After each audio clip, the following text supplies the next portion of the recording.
Welcome to Toffee TV. This is the Everton News Daily. Sean Dyche held his press conference after Everton's 0-0 draw last night at Crystal Palace in the FA Cup third round. The manager was asked what he thought about the performance in the game, and this was his response. Yeah, a lot from the mentality. Once again, I think after a tough one to bounce out of it and get back to our performance levels, which are previous to that, and have been a lot of the season. I said we stepped miles off there against Villa, and we did last week, but I thought there was reasons for it, and I thought it was on show, the reasons I mentioned, because I thought we really took the game off. Came there, right mentality, right performance level. Didn't find it the killer moment, but enough to have won the game, but we didn't find it quite obvious. Sean Dyche was asked his thoughts on Dominic Calvert-Lewin's red card. I mean, for me, what a joke of a decision. Let's see if the manager thought it was a joke of a decision too. I just think it's in a peculiar place and I'll try and explain myself.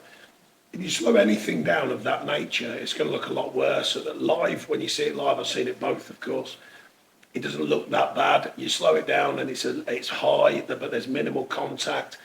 You know, the player, and I know you can't judge a player, but it's certainly not that type of player, that's for sure. And then you go, right, okay, live, the ref gives nothing, lets the game play on. Then, of course, it's pulled back. And then you go, right, let's start slowing it down.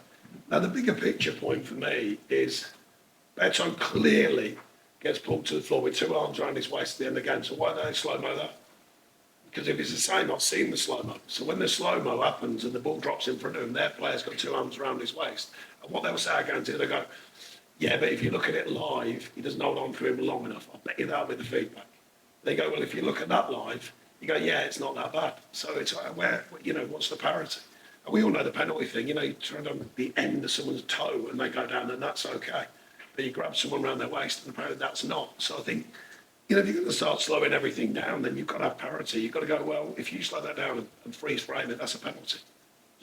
Following on from that, Everton have today confirmed that they have appealed Dominic Calvert-Lewin's red card. Obviously, would have been banned for 3 games. Well, he currently is banned for 3 games, which means he misses Villa at home in the league, the replay with Crystal Palace as well, and then it'd be Everton's trip to Fulham.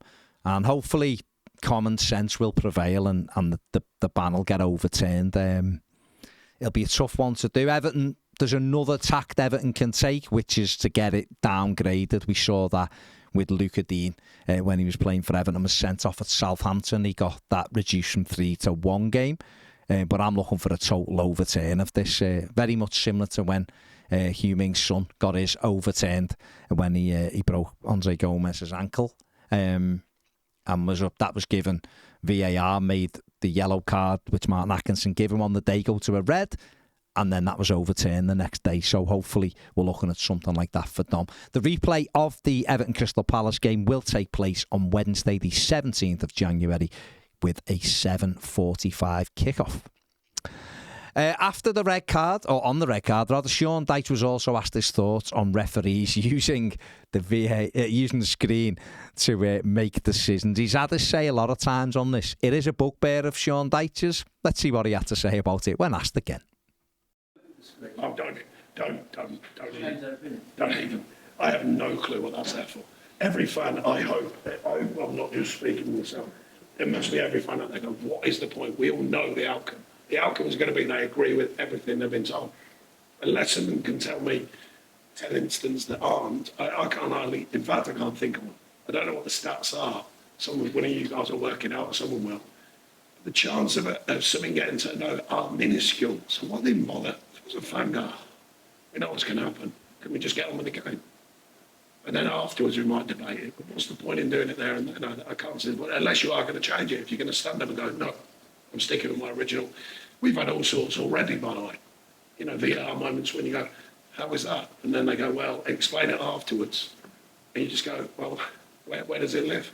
Martial at home to us penalty.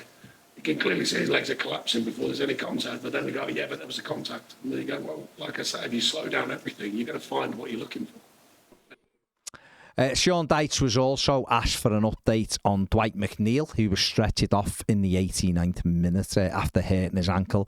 Dyche said it's too early to tell, but he's hoping it might only be a swollen ankle. I think all of us are hoping it's only a swollen ankle and there'll be a quick recovery for Dwight. And finally, Everton have today been linked with Paraguayan winger Ramon Sousa, who plays for Talleres in Argentina.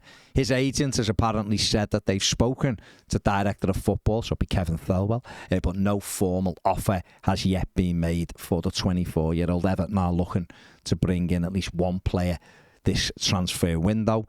I don't know whether that will be a loan. I certainly don't see Everton buying someone in this transfer window unless it's a deal that could be done like, say, Beto's, as where you get him now and you know, the old buy now, pay later. Let's hope we can do a little bit of business because the squad is stretched at the moment. That is it for the News Daily. Make sure you check out the final word for Crystal Palace and Everton game last night. That is available now. Give the video a thumbs up, subscribe if you haven't. Thanks for watching. See you later.